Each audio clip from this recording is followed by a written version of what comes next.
Делай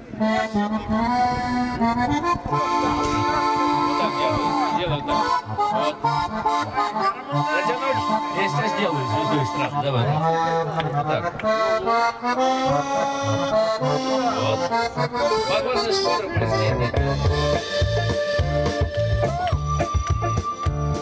Погодные споры — последнее дело, когда больше нечего пить. Ой, сволочь.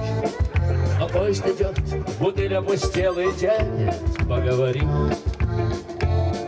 И двое сошлись не на страх, а на совесть, колеса прогнали сон. Один говорил: наша жизнь — это поезд. Другой говорил: перрон. Один утверждал: на пути нашем чисто. Другой возражал: не дожил.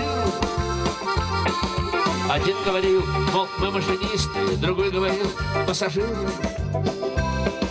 Один говорил: нам свобода награда, мы поезд куда надо ведем.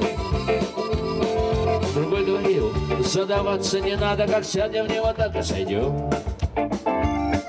А первый кричал: нам открыта дорога на много лет.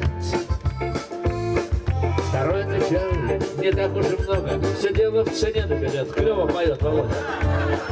А первый кричал: куда хотим, не доедем, мы можем, если надо, свернуть.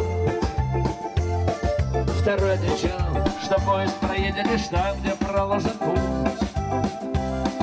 И оба прошли где-то под Таганрогом среди бескрайних полей. И каждый пошел своей дорогой, а поезд пошел своей. Свисти!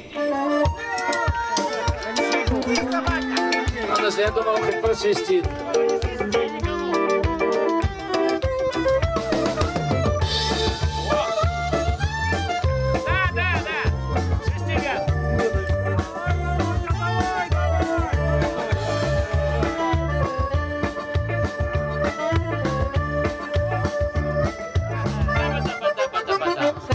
Уникальный дуэт Цеслер-Макаревич, господа.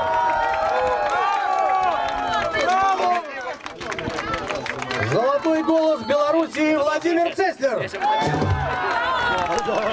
Какой вокал? Что вы еще, Володя, хотите исполнить? Что я хочу, да? Ну вот давайте вот эту, например. Да.